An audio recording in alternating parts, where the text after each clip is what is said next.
नमस्कार। आज मैं यो इतवारा दिन से तो मेरे को आज के लिए ने मैं सोचा आज रविवार है तो मैं आप लोगों को एक ऐसी कुछ एक हमारे यहाँ की एक प्रथा भी बताऊंगी। और आज जो मैं कुमाऊनी भोजन बताने वाली हूँ, पकवान के रूप में आप कह सकते हैं उसको, वो है हल्लू। हल्लू मतलब हमारे यहाँ होता है हलवा। हलवे को अगर हम कुमाऊनी में बोलेंगे तो हल्लू कहेंगे। हलवा बना नहीं कहेंगे, मतलब हलवा बनाया नहीं, हल्लू बना मतलब हल्लू बनाया। हल्लू मतलब हलवा, चाहे वो सूजी का हो, चाहे चावल के आटे का हो, चाहे किसी का भी हो, या फिर गेहूं के आटे का हो, कुछ भी हो तो हल्लू। और दूसरी चीज़ है लापश। लापश सुना होगा, लपसी जिसे कहते हैं। ये राजस्थान वगैरह में और भी नॉर्थ इंडिया में और शायद साउथ इंडिया में, मुझे इतना पता नहीं है, खाई जाती है।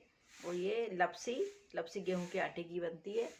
और इसके अलावा रोटी। रोटी मतलब उसको गुड़झोली भी बोलते हैं। तो इनके बारे में आज बताने वाली हूँ। तो हल्लू तो सबको पता है, हल्लू मतलब हलवा। हलवा जैसे बनता है, अच्छा खासा उसमें घी लगता है, फिर उसमें चाहे सूजी डालें, चाहे उसमें वो डालें, गेहूं का आटा डालें, चाहे चावल के आटे का भी हमारे यहाँ बनता है हलवा। और तो वही अच्छे से घी में भून के फिर उसमें दूध या गरम दूध या पानी और चीनी डाल के फिर उसको तैयार किया जाता है। अगर ड्राई फ्रूट्स डालें, ये तो हो गया हल्लू। हल्लू मतलब हलवा। और दूसरा जो मैं चीज़ बताने वाली हूँ उसको लापस। लापस जो होता है वो हलवे से गीला होता है, और रॉट या गुड़झोली एक ही चीज़ होती है, उससे थोड़ा सा थिक होता है। और लापस का भी वही प्रोसीजर होता है, उसमें गुड़ भी, लापस में आमतौर पर लोग गुड़ डालते हैं। और तो अगर गर्मियों में बनाए तो उसमें मिश्री भी डाली जाती है। और उसको हमारे यहाँ जितने भी हलवे, रोटी और ये रोटी मत और गुड़झोली, रोटी एक ही होती है। और लापस जो है उसमें दूध डालते हैं। ना दूध हो तो फिर पानी भी डाल सकते हैं। भगवान को अगर चढ़ाना है तब तो फिर उसमें दूध पड़ेगा ही, पानी नहीं पड़ेगा। ये पुरानी प्रथाएं हैं जो मैं आपको बता रही हूँ। तो अब ये हो गया लापस। लापस वही हलवे की तरह है, किंतु वो थोड़ा सा उससे गीला होता है। अब तीसरी चीज जो मैं मेन है वो बताने वाली हूँ, रोटी। रोटी या गुड़झोली एक ही चीज है। रोटी क्या, जो लपसी से पतली होती है, और उसको हम कहते हैं रोट। और रोट का दूसरा नाम गुड़झोली भी है। ऐसा है, इसमें आटा कम पड़ता है, दूध और गुड़ या चीनी जो भी आप डालना चाहें वो पड़ता है। और आटा की मात्रा कम होती है क्योंकि उसको पतला बनाना होता है, बहुत थिक नहीं होती। और तो मतलब घूट मार के पीने वाली। इसके लिए ऐसा माना जाता है, जो हमने अपनी माँ से सुना है और बुजुर्गों से सुना है कि आप पता नहीं लोग हमारे कुमाऊं में ऐसा या गढ़वाल में ऐसा मानते हैं, करते हैं कि नहीं करते। ये प्रथा रही है कि 6 साल की उम्र से लड़का हो या लड़की, वो 12 वर्ष तक, मतलब 6 साल का जब वो है कि 12, यानी कि जब वो 18 साल का हो जाए तब तक वो पौष के महीने के इतवार करता है।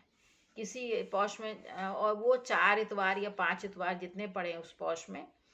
पौष का महीना होता है ना, जिसे हम कहते हैं दिसंबर, आधा दिसंबर आधा जनवरी, मतलब मकर संक्रांति से पहले।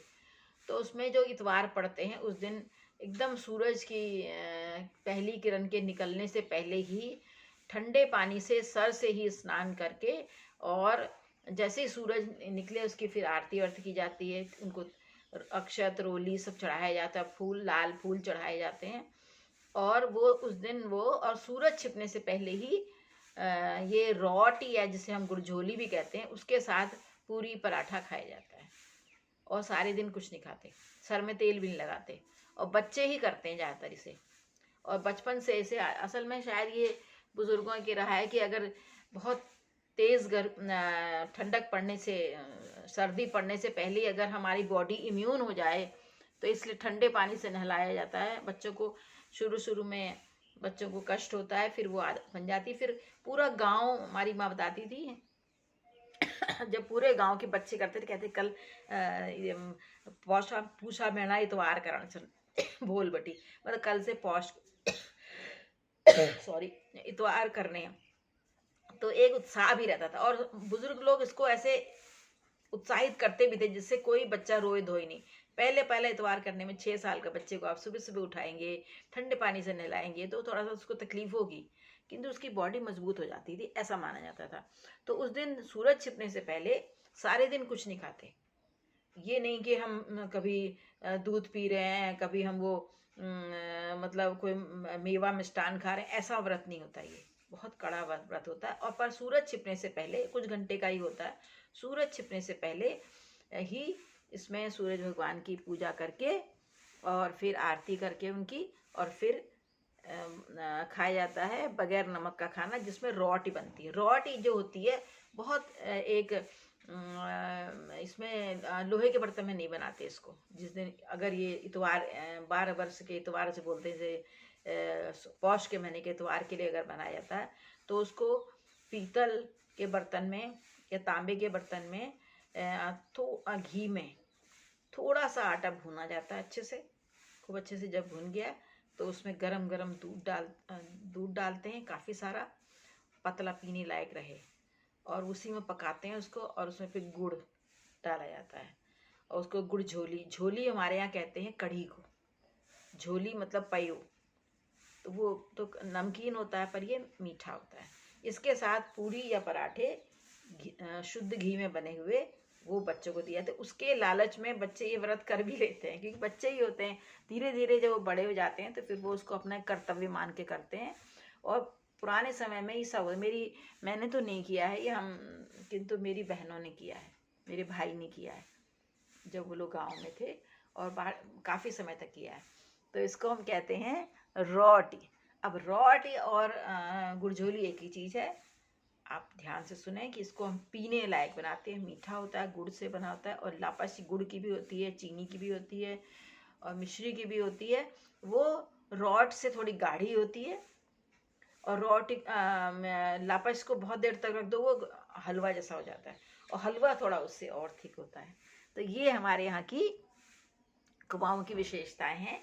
और इसको शायद मेरे जो इस प्रोग्राम को, मेरे इस कार्यक्रम को देखेंगे, जो बुजुर्ग हैं वो समझेंगे। आज के नए बच्चे इसको नहीं समझ, शायद नहीं जानते हों, पर ये हमारे कुमाऊँ क्षेत्र में ये था। अब मैसेज में आप बताइएगा कि कौन कौन से आपके ये होते हैं, कौन कौन लोग इस जो मैंने आज बताया वो बताएं। मैंने एक कुमाऊँ वाङ्मय करके एक पुस्तक रूप में एक लिखा है। इसमें कुमाऊँ की बहुत सी बातें लिखी हैं, छोटी छोटी कहानियाँ भी लिखी हैं जो प्रचलित हैं। और वो उसमें मैंने 12 वर्ष के इतवार करके एक हेडिंग से एक लेख या कहानी रूप में लिखा है। वो कहीं उनको दिया हुआ मैंने, जो सरस्वती कोहली, डॉक्टर सरस्वती कोहली जी हैं, उनको मैंने ये इस तरह की वाङ्मय के लिए पढ़ने, मैंने कहा आप लोग कुमाऊँ के संस्कृति का प्रचार प्रसार कर रहे हैं, इसको आप देखिएगा।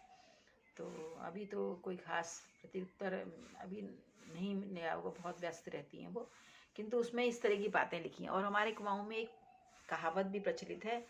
अगर जैसे मान लो किसी ने बहुत मेहनत की कोई चीज़ के लिए, उसमें उसको सफलता नहीं मिली, कहते हैं शिवो 12 वर्षा इतवार ख्याड़ने की, मतलब 12 साल जो इतवार किए वो इतने कष्ट में व्रत होता है ये, और ये बेकार चले गए। आप कहेंगे कष्ट में कैसे होता है, कैसे का विशेष तो है नहीं, पर एक्चुअली आप ये समझें कि पहाड़ की सर्दी में, घनघोर सर्दी में, विकराल सर्दी में सुबह सुबह स्नान ठंडे पानी से करके और सारे दिन भूखा रहना, फिर सूरज छिपने से पहले खाना और नमक ना खाना, ये सब बहुत सी, एक 6 साल के बच्चा अगर शुरू करेगा तो, और वो बात में तो खैर इम्यून हो जाती है बॉडी, आदत हो जाती है, तो इसलिए ऐसा कहा जाता है कि थोड़ा कष्टमय होता है।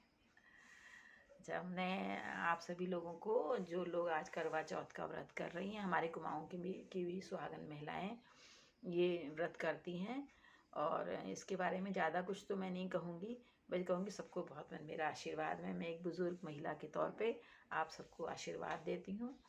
और आप सदा ये व्रत करें और प्रसन्न रहें, और अपने परिवार को अच्छे से खुशी खुशी चलाएं, और आपका पति आपका ध्यान रखें, और आप अपने पति का, परिवार का ध्यान रखें। नमस्कार, कल को फिर कुछ और।